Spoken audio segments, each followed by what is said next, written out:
몇 년 전인가 제가 어느 목회자 세미나에 간 적이 있는데, 이분이 이제 분당에서 개척을 해서 교회가 많이 부흥을 했던 분인데, 이분이 은퇴하고 베이스 목회 아카데미라고 믿음의 목회 아카데미를 개최해서 제가 가서 한번 들은 적이 있는데요. 그분이 교회 개척 시절에 산중턱에 교회가 있었는데, 그 교회 중턱에 있는 그 밑에 들어오는 자락에 절이 하나 있었답니다. 그래서 성도들이 매주 교회 올 때마다 한 번씩 지나가는 말로 그러더래요. 아유, 목사님, 우리 저 밑에 절이 있어서 우리가 영적으로 놀리는 거 아닌가요? 하니까 목사님이 뭐라고 대답했냐면, 아니, 왜 교회가 눌려? 우리 절이 오히려 영적으로 영향을 받아야지. 그러면서, 근데 참 그 목사님의 그 담대한 믿음을 하나님이 축복하셨는지 얼마 뒤 그 목사님의 믿음대로 절이 다른 곳으로 이사를 해버렸다고 합니다. 그래서 이 교회가 참 부흥을 했는데, 신대원 시절에 저와 같이 학교를 다녔던 전도사님이 한 분 계셨는데, 이분이 저의 띠동갑 어르신이었어요. 저보다 12살이 더 많았어요. 근데 이 대기업에, 큰 기업에 다니다가 나중에 이제 신대원에 들어오셨는데, 거의 40대 후반에 이제 신대원에 들어왔거든요. 40대 후반에 신대원에 들어왔는데, 그분이 세상 기업에서 잘 나가다가 신대원에 진학을 하니까, 그 목회 얘기를 가니까 사모님이 반대하셨다고 합니다. 그렇겠죠. 큰 대기업에서 고액의 연봉을 받고 참 40대 후반이면 이제 조금만 더 하면 은퇴도 할 수 있고, 아파트도 서울 시내에 두 채나 갖고 계시고 참 괜찮은 형편이었는데, 그런데 사모님이 이제 반대를 했대요. 그래서 신대원에서 우리가 공부할 때도 계속 사모님이 반대한다는 얘기를 하셨는데, 근데 참 그분이 이런 말을 저에게 했어요. 뭐라고 했냐면, 우리 사모가 반대하니까 어렵다 이런 얘기를 한 게 아니라, 내가 2배의 능력을 받아서 목회 얘기를 가야겠다 하는데, 참 그 말 듣는데 참 마음이 굉장히 도전이 되었습니다. 참 말이라도 사모가 반대하니까 어렵다는 게 아니라 내가 2배의 능력을 받아서 목회 얘기를 가야겠다.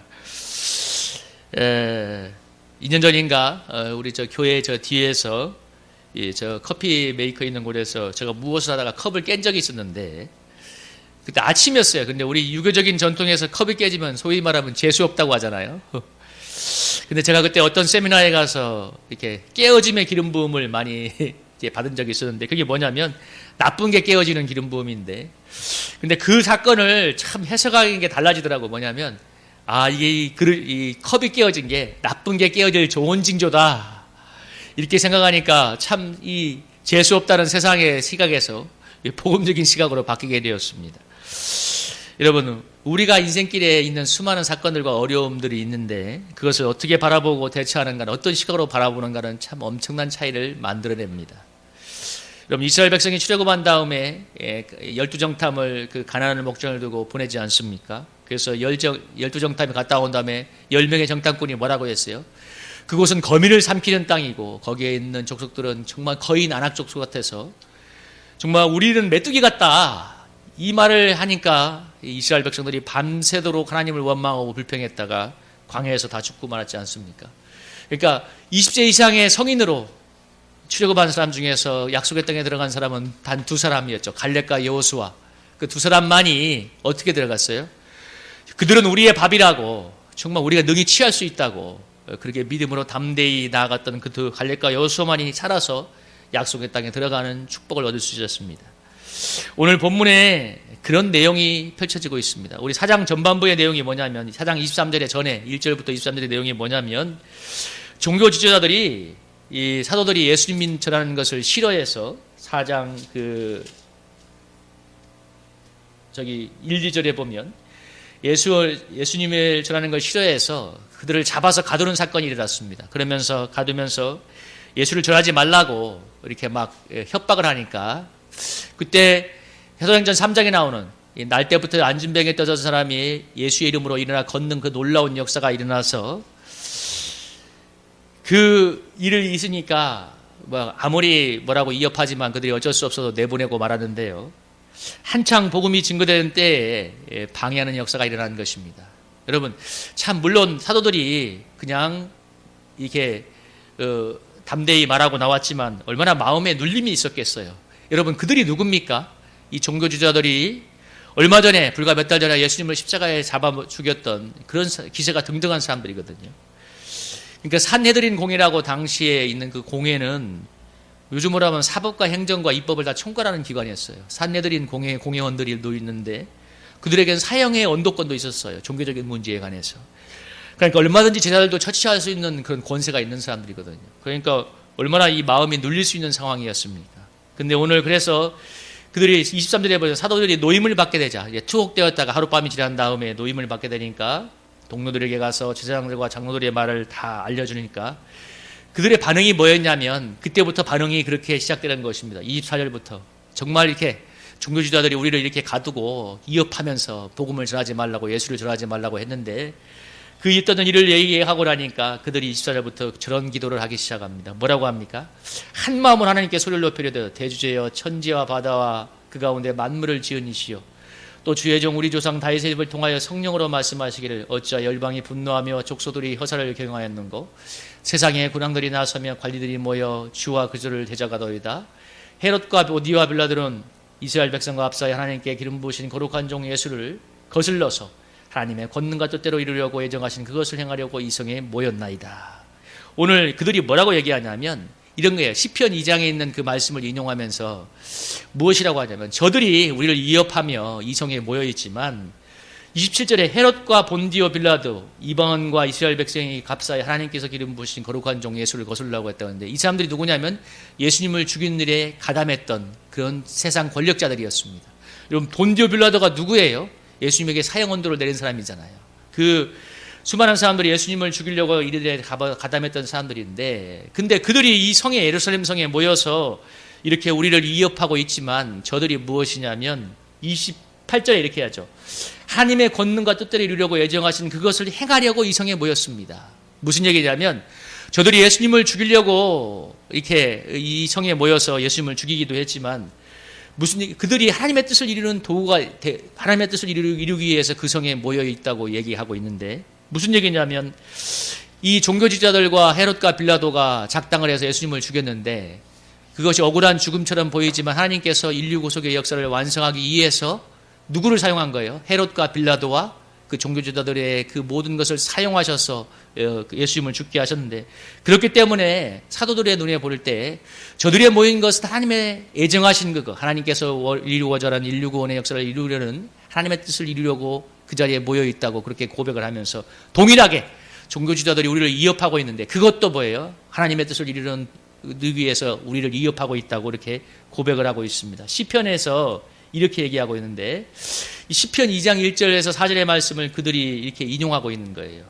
하나님께서 열방의 이런 하나님 나라를 하나님을 대적하고 여호와 기름 부은 자를 대적하는 그 역사를 비웃는다고 하는 시편 기자의 말씀을 인용해서 오늘 우리를 위협하기 위해서 저 종교지도자들과 세상 권력자들이 모여 있지만 그러나 사실은 뭐예요? 하나님의 예정한 그것, 하나님의 복음의 역사를 진보시키기 위한 도구로 사용되기 위해서 이곳에 있습니다. 이렇게 담대한 고백을 하는 것입니다. 그렇게 고백하면서 이들이 이제 기도하고 있는데요. 이 시각의 차이인데 하나님께서 인류 구속의 역사를 이루기 위해서 예수님의 죽음을 허락하셨기 때문에 예수님을 사형 언도했던 본디오 빌라도조차도 또 헤롯 왕조차도 종교지도자들도 하나님의 뜻을 이루는 도구라는 그런 고백 속에서 이들이 새로운 시각으로 이 문제를 바라보고 있는 것입니다. 저들이 우리를 위협하고 있지만 저것도 뭐예요? 복음의 역사를 진보시키려는 하나님의 뜻이 있습니다. 하나님의 도구로 사용되어지고 있습니다. 이렇게 고백을 하고 있는 것입니다. 그런데 그런 시각으로 이제 바라보고 있는데요. 출애굽기에 보면 바로가 이스라엘 백성을 이제 출애굽한 이스라엘 백성을 끝까지 내어보지 않고다 장자 재앙을 겪고 나서 이스라엘 백성을 내보내잖아요. 14장에 보면 어떤 일이 있어요? 바로와 그 군대가 이스라엘 백성을 추격해 오지 않습니까? 이스라엘 백성이 너무나 두려워서 막 떨고 있을 때 하나님께서 뭐라고 얘기하냐면 출애굽기 14장 17절 18절에서 뭐냐면 내가 애굽 사람들의 마음을 완악하게 할 것인즉 그들이 그 뒤를 따라 들어갈 것이라 내가 바로와 그의 모든 군대와 그의 병거와 마병으로 말미암아 영광을 얻으리니 내가 바로와 그의 병거와 마병으로 말미암아 영광을 얻을 때야 애굽 사람들이 나를 여호와인 줄 알리라. 오늘 뭐라고 얘기하냐면 이스라엘 백성을 정말 그 애굽의 바로와 애굽 군대의 그 추격 앞에서 정말 너무나 두려워서 사시나무부터 떨고 있는데 하나님께서 뭐라고 하냐면 내가 너희들을 추격하는 저 바로와 그 애굽 군대를 통하여서 영광을 얻을 것이다. 어떻게 됐어요? 그 이스라엘 홍해가 갈라진 그것을 통해서 이스라엘 백성이 지나갈 때 바로와 애국 군대가 그 뒤를 따라 들어왔다가 나중에 바다가 회복되는 바람에 어떻게 됐습니까? 그 바로와 온 애국 군대가 다 수장이 됨으로 말미암아서 하나님의 영광을 드러내는, 권능을 드러내는 도구로 사용되어졌습니다. 이스라엘 백성의 입장에서는 정말 지긋지긋한 원수 같은 존재가 누구예요? 바로 왕 아닙니까? 얼마나 지독한 사람이에요. 정말 장자가 죽는 재앙을 겪고도 또 잡으러 오잖아요. 얼마나 지독한 놈이에요. 그러니까 정말 지긋지긋할 거야. 아니 그 재앙을 당하는데도 정신을 못 차리고 또 마음이 완악해져서 이스라엘 백성을 죽이게 올 때 얼마나 지긋지긋한 존재입니까? 어휴, 저 인간들 정말 우리를 죽이려고 또 오는구나. 근데 하나님께서는 그 막강한 바로와 그 군대도 뭐라고 하냐면 하나님의 영광을 드러낼 도구라고 오늘 얘기하고 있습니다. 그들이 홍해바다에 수장됨으로써, 그들은 멸망의 도구로 사용되어짐으로써 하나님의 영광을, 권능을 드러내는 도구가 되었기 때문입니다. 이스라엘 백성에게서 바로가 추격해오는 그 홍해는 정말 사지고 죽을 장소지만 천지를 만든 하나님께는 뭐예요? 그 상황이 하나님의 놀라운 권능을 드러내는 찬스였던 것입니다. 오늘 사도들이 자신을 이업하는 종교 지도자들과 세상 권력자들의 이업을 바로 그러한 하나님의 시각으로 오늘 바라보고 있는 것입니다.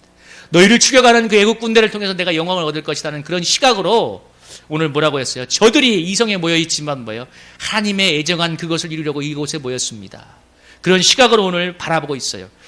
그래서 자신을 이업하는 종교 지도자들이 하나님의 뜻을 이루는 도구들이므로 그러고 선포하면서 하나님께 담대히 기도를 하기 시작하는데, 이렇게 세상 군왕도 하나님의 뜻을 이루는 도구라고 하는 그런 고백 시각을 가지고 되었을 때 그들이 어떤 기도를 하기 시작하면 뭐라고 기도를 하냐면 오늘 본문에 보면 이렇게 기도하죠. 여러분 사도행전 4장 29절에 뭐라고 하고 있어요? 주여 이제 그들의 이업함을 굽어보시옵고 또 종들로 하여금 담대히 하나님의 말씀을 전하게 하여 주시며 손을 내밀어 병을 낫게 하옵시고 표적과 기사가 거룩한 종 예수의 이름으로 이루어지게 하옵소서. 뭐라고 기도하냐면 아까 이 바로와 그 군대가 하나님의 영광을 드러내는 도구라는 그런 시각으로 오늘 자기들 이업하는 그 종교지도자들과 세상 권력자들이 하나님의 뜻을 이루는 도구라는 그 하나님의 시각을 가지게 되니까 그들이 뭐라고 기도해요? 하나님 저희들의 이업을 굽어보시고 그 다음에 뭐라고 했어요? 그럼에도 불구하고 종들로 하여금 담대히 하나님의 말씀을 전하게 해달라고. 그리고 또 뭐라고 했어요? 기적이 일어나게 하옵소서. 손을 내밀어 병을 낫게 하시고 표적과 기사가 거룩한 종 예수의 이름으로 이루어지게 하옵소서. 왜? 그래 하나님의 말씀이 능력 있게 전거되니까. 그리고 이렇게 빌기를 다하자 31절에 뭐라고 했어요? 모인 곳이 진동하더니 무리가 다 성령이 충만하여 담대히 하나님의 말씀을 전하니라. 그리고 그 이어지는 32절부터 어떤 역사가 일어나냐면 놀라운 하나님의 역사가 일어나는데 각자가 자기의 모든 재산을 팔아서 공동체에 헌신함으로써 그 공동체에 뭐가요? 가난한 사람이 하나도 없게 되는, 정말 어려운 사람이 없게 되는 놀라운 이런 역사가 일어나게 되었습니다. 오늘 사도들이 어려움을 당해서 그 어려움 앞에서 어려움을 어떤 시각으로 바라보고 있는가? 저 얼마 전에 예수님까지 죽였던 그 사람들 인간적으로 생각하면 야 우리도 죽을지 몰라. 그들이 예수님이 십자가에 못 박히는 그 자리에 있을 때는 그렇게 됐어요. 그러나 성령의 기름 부음을 받고 권능이 생기니까 똑같은 상황인데도 불구하고 전에는 다 도망갔지만 이제는 도망가는 것이 아니라 뭐예요? 주님 저들이 예수를 죽인 자들이고 우리도 죽이기 위해서 이 자리에 이 성에 모여서 우리를 이업하고 있지만 저들은 하나님의 애정한 그것을 하나님의 복음 역사를 위한 진보의 도구에 불과합니다. 그리고 뭐라고 합니까? 주님 우리가 담대히 하나님의 말씀을 전하고 기적이 일어나게 하여 주옵소서 하면서 기도하니까 하나님의 놀라운 성령이 임해서 막 담대히 하나님의 말씀을 전하게 되는데요. 그러니까 우리가 오늘 이 사건을 통해서 우리가 한번 오늘 적용해 볼 건 뭐냐면 우리가 삶의 자리에 어려움이 늘 다가오고 있는데 그 상황을 어떻게 바라보는가는 엄청난 차이를 만들어내는 것입니다. 그때 옛날에 그 부흥회 때 부산에 있을 때 그 어느 부흥회 통해서 그 목사님이 참 많이 역사가 일어나는 분이었는데 그분이 그런 얘기를 했어요. 우리 목사님들이 하나님의 권능을 체험하고 담대해지면 교회에 문제 있는 사람이 오면 이렇게 고백이 된대. 야, 일감이 왔다. 일감이 왔다. 그러니까 이 문제 많은 사람, 힘든 사람이 오면 일감이 왔다. 그런데 마음이 눌려 있고 영적인 역사를 체험하지 못하면 아유, 주님 또 왔습니까? 이걸 어떻게 해야 되죠? 이런 차이가 있다는 거예요. 여러분의 인생 똑같아요. 우리가 성령이 충만하고 담대해져 있으면 어려움이 오면 야, 하나님의 역사를 체험할 때가 왔다. 이렇게 바뀌지만 이렇게 얘기할 줄로 믿습니다. 그런데 믿음이 떨어져 있고 마음이 쭈그러져 있으면 어휴, 이거 또 왔어. 어떻게든 피해가야지. 이런 차이가 있는 거예요. 오늘 여러분 사도들이 세상 권세자들과 종교자들의 이업 자체만 보았다면 그들의 기도는 그들의 뭐예요? 이렇게 됐을 거야 아마.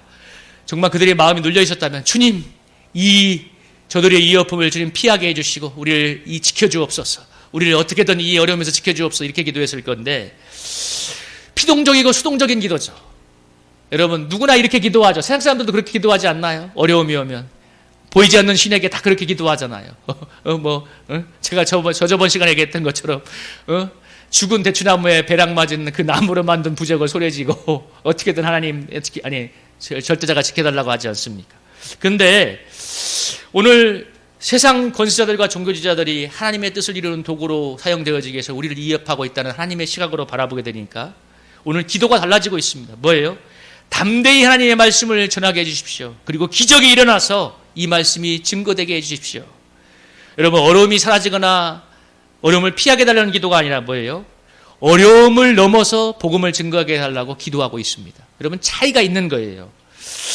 그래서 우리가 우리 삶에 참 시각이 바뀌는 게 중요한데 어제 제가 청소하는 곳에 신주를 닦게 되었는데 그 신주가 이번에 눈이 와가지고 평소보다 닦는 게 2배나 힘들었어요. 그리고 또 너무 많이 들어오셨기 때문에 전체를 다 닦는 바람에 정말 굉장히 힘이 들었는데 그러다 보니까 마음속 깊은 곳에 정말 하나님 제가 좀 편한 곳에 청소하면 안 될까요? 하는 기도가 올라왔어요.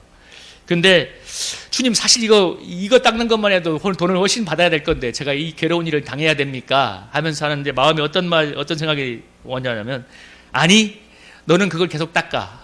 근데 그게 뭐냐면 네가 말하는 부당하다는 생각을 내 앞에서 내려놓고 내 뜻에 순종해라. 그런 훈련의 시간이다. 그러니까 부당하다는 생각, 이해가 되지 않는다는 그 인간의 생각을 버리고 하나님의 주권이기 때문에 순종하는 훈련이라는 마음을 확 부어줬는데 그러니까 신주를 닦는 건 한마디로 내 생각을 죽이고 뭐예요? 하나님의 뜻에 순종하는 훈련의 시간인 거죠. 근데 이게 중요합니다. 뭔 얘기냐면 주님은 제가 신주를 닦지 않고 편하게 청소할 것으로 이동하는 것이 아니라 신주를 닦고 계속 연단을 받으면서 내가 죽고 성령의 사람으로 성령님께 순종하는 사람으로 변화되어서 성령의 큰 역사를 담을 그릇이 되기를 원하십니다.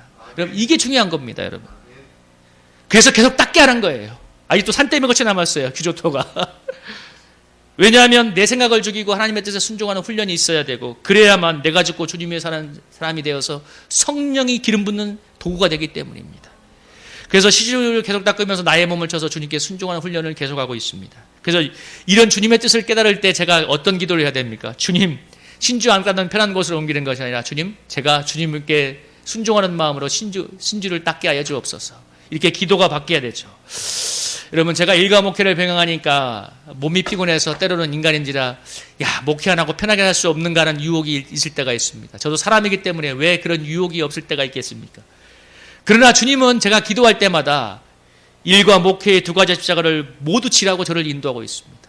더 많이 져라. 그래서 청소를 더 늘려주고 있어요. 더 많이 져라. 그래서 주님은 제가 어떤 기도를 하기 원하냐면 주님이 좀 더 편하게 십자가를 벗게 해주셔가 아니라 2개의 십자가를 힘있게 질 수 있는 2배의 능력을 구해라. 아멘. 여러분도 똑같아요. 나한테만 왜 적용을 해? 여러분도 적용해. 맨날 좋은 자리만 가려고 그냥 어려움은 피해 다니려고. 그럼 어려움이 더 쫓아와. 어제 어느 목사님의 설교를 들으면서 제가 큰 은혜를 받았는데 코로나 시대를 맞아서 우리 교회 한국교회 현장 예배가 중단이 되니까 이분이 몇 달 전부터 밤 1-2시만 되면 깨어서 막 몇 시간씩 몸부림치며 기도한다고 하더라고요. 그런데 그렇게 기도하시는 목사님이 한 설교를 보니까 정말 참 오랜만에 큰 은혜를 받았습니다. 물론 은혜가 되지만 정말 성령 충만한 목사님이 하니까 은혜가 되는구나 했는데 그러면서 그분이 참 은혜가 되면서도 한편 마음 한편에서 어떤 비겁한 변명이 올라왔냐면 주님 제가 일을 안 하고 목회만 하면 저분이 기도하는 것보다 훨씬 더 많이 기도해요. 전에 제가 기도했잖아요. 그렇게. 나도 일어나고 목회만 한다면 그 이상 얼마든지 기도할 수 있어요. 제가 목회만 전진할 때는 밥 먹듯이 금식하고 기도했어요. 주님 아시잖아요. 그런데 주님은 지금 일을 하니까 그렇게 못한다는 이렇게 비겁한 변명이 마음에서 올라왔는데 주님이 제게 뭐라고 감동을 주냐면 이 일을 두고 기도하는데 주님의 음성은 네가 일을 해도 전에처럼 기도해라. 네 육신의 피곤함을 핑계로 기도를 게으르는 것이 아니라 합리하지 말고 그 목사님처럼 기도해라. 여러분 오래전에 제가 하루에 7시간을 기도하는 평신도가 냈던 그 책을 본 적이 있는데 그가 은행원이었습니다. 은행원이었는데 처음에 하루에 5분을 기도하는 사람인데 하루에 1분씩 기도 시간을 늘려갔어요. 그러다가 나중에 기도의 훈련을 하면서 하나님이 그 사람을 기도 용사로 키웠는데 이분이 은행이라는 직장을 다니면서 하루에 7시간을 기도하는 거예요. 여러분, 그러니까 무슨 얘기예요? 이 사람이 일하고 밥 먹고 뭐 하는 시간 빼고는 다 기도한다는 얘기잖아요. 하루 7시간을 이 평신도가 기도하는 거니까. 제가 그 당시에 정말 도전이 되었는데 어제 이 본문을 말씀을 준비하면서 하루 7시간 기도했던 그 평신도의 그 책을 읽었던 것이 생각이 났습니다. 야, 하루 내가 7시간은 기도를 못해도 몇 시간씩은 기도할 수 있다. 그러면 기도에 열망을 가지면 그렇게 기도할 수 있어요. 근데 제가 작년 한 해에 그렇게 기도하지 못했던 것은 제 마음에 있는 쓴뿌리가 있었기 때문입니다. 그렇게 전에 기도했는데 이렇게 내가 일까지 하면서 목회를 해야 되는 것은 쓴뿌리가 있으니까 기도에 대한 열망이 사라졌습니다. 근데 1년이 지나니까 이제 쓴뿌리가 거의 사라졌어요, 마음에. 신지를 계속 닦다 보니까 쓴뿌리가 사라져버렸어요. 근데 그러니까 하나님이 지금 때가 되니까 이제는 전에 일을 하지만 전에처럼 기도하라고 저의 마음에 도전을 하고 있습니다. 제가 저하고 친한 아프리카 남아공에서 선교하는 그 선교사님이 와서 저하고 얘기하면서 그분이 그랬어요. 정말 아프리카의 그 험악한 땅에서 사역하려니까 하루 3시간씩은 기도를 해야 됐대요. 안 그러면 살 수가 없었대. 막 정말 그분도 일하면서 선교를 했어요. 평신도 물질 자랍을 하면서 평신도로 선교를 했어요. 그러니까 얼마나 피곤했겠어요. 이분이 일하면서 선교하면서 하다가 정말 이게 졸음운전해가지고 거의 뭐 진짜 엄청난 사고를 당했던 분이거든요.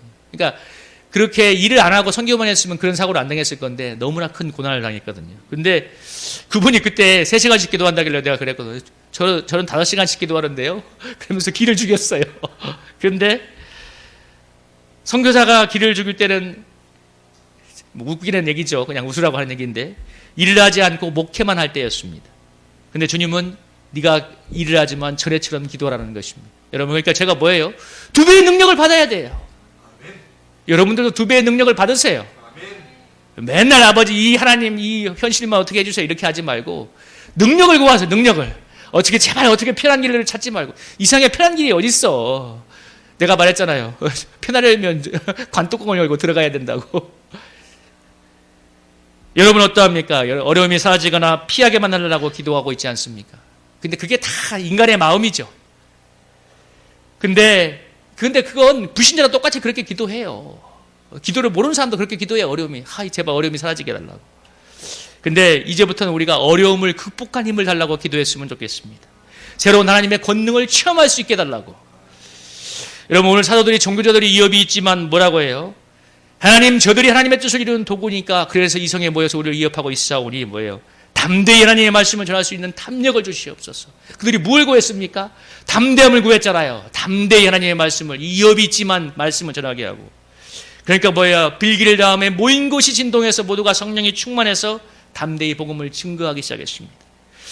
그래서 어떤 역사가 일어났냐면 32절부터 35절에 보면 어떤 역사가 일어났어요? 믿는 무리가 한 마음이 한따지 되어서 모든 물건을 서로 통용하는 역사가 일어났어요.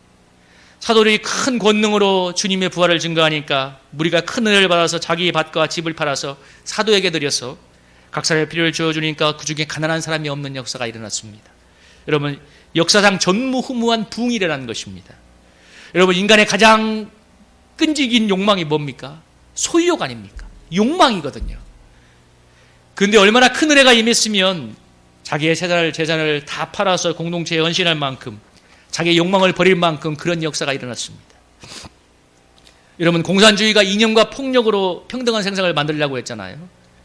그런데 그들이 맹점은 뭐냐? 가진 자에 대한 맹목적인 징후, 그리고 폭력으로 가진 자의 것을 빼앗아서 평등을 만들겠다는 그 역사의 시도가 처참한 실패로 돌아갔죠. 여러분, 북한 한번 보세요.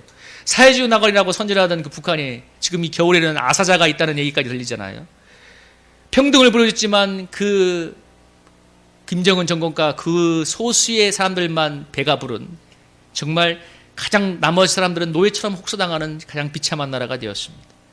자본주의는 어떤가? 인간의 욕망을 극대화하는 방향으로 나아가서 지금도 번영하고 있지만 왜? 인간의 욕망을 극대화하기 때문에. 자본주의는 인간의 욕망을 극대화하기 때문에 지금도 번영하고 있지만 그러나 사회적 불평등의 심화 때문에 이 나라가 얼마나 힘든지 몰라요. 여러분, 젊은 사람들 결혼 포기했잖아요. 제가 아는 젊은이들 보면 17명은 결혼 안 하겠대요. 여러분, 결혼에 꿈이 없어요. 출산에 대한 마음도 없어요. 여러분, 나라의 미래가 암울해져 가고 있습니다.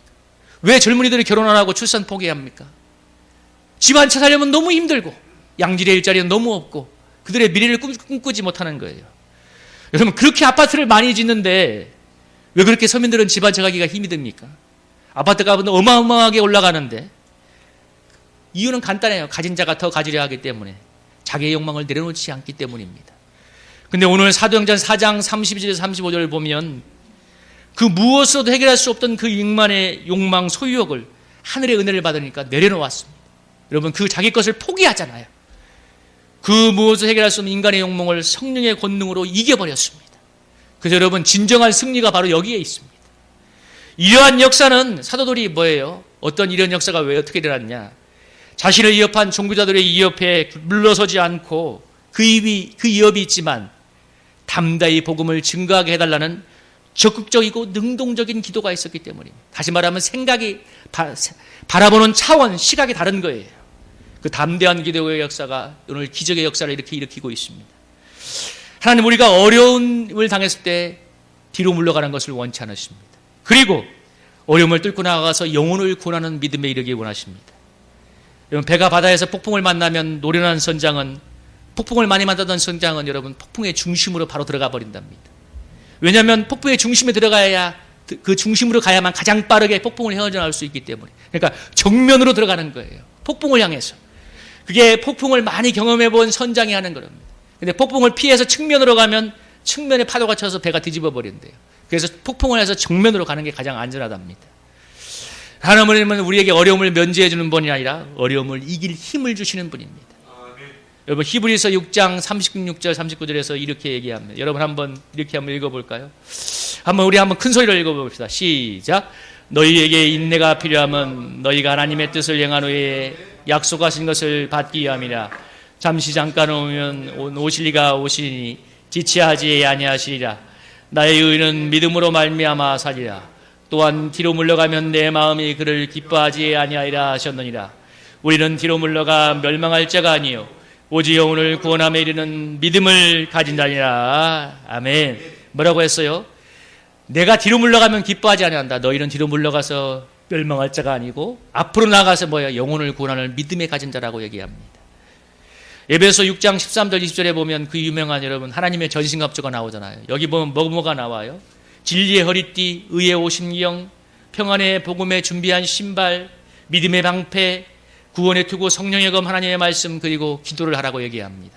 그런데 그러면 항상 깨어서 기도하라고 하는데, 그리고 옥중에 갇힌 바울이 옥중에서 뭐라고 얘기하냐면 내가 옥에서 나오게 하는 것이 아니라 이곳에서 담대히 하나님의 비밀을 전하게 수 있게 해달라고, 복음 전하게 해달라고 기도해달라고 하는데, 하나님의 점심가주가 온몸을 보유하지만 여러분 구원의 투구도 있고 의의 호심경도 있고 여러분 평안의 복음의 신발도 있고 믿음의 방패도 있지만 보호하지 않은 한 곳이 있습니다. 여러분 어디인 줄 아십니까? 등은 보호하는 게 없습니다. 등은 없잖아요. 투구도 있고 방패도 있고 여러분 신발까지 다 있지만 등은 없어요. 왜? 후퇴는 없다는 거예요. 그러니까 뒤로 가면 죽는다는 거예요. 그러니까 후퇴는 없는 거예요.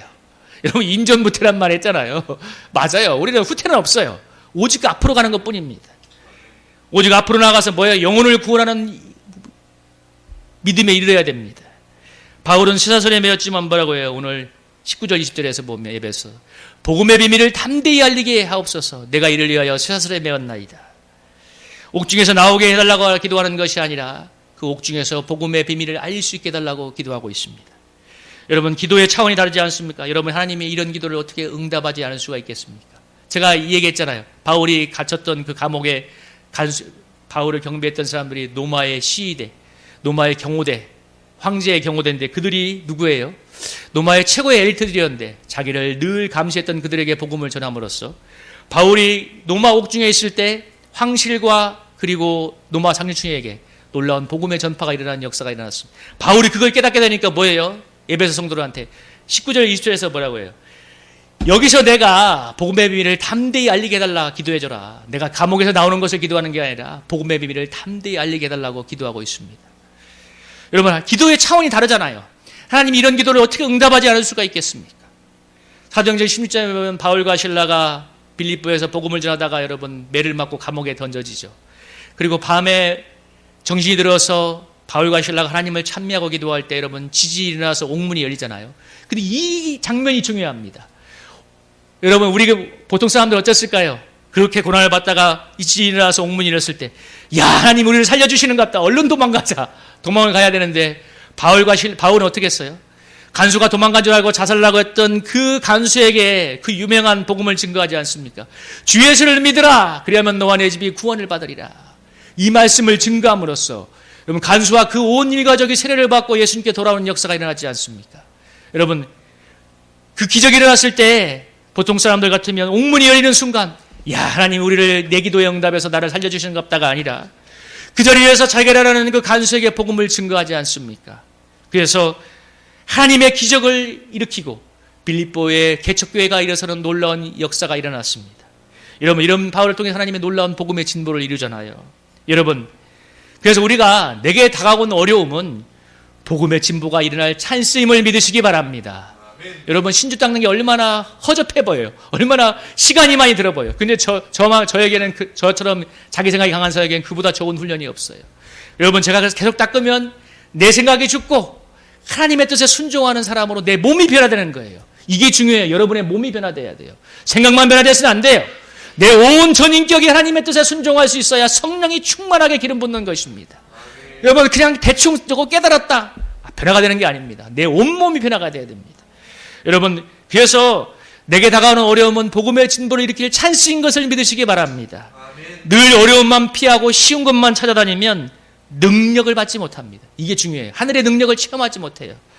능력이 없으면 복음 전파는커녕 사단에게 조롱을 당합니다. 아까 제가 서두에 말했던 그 부흥의 강사님 목사님 말이 맞잖아요.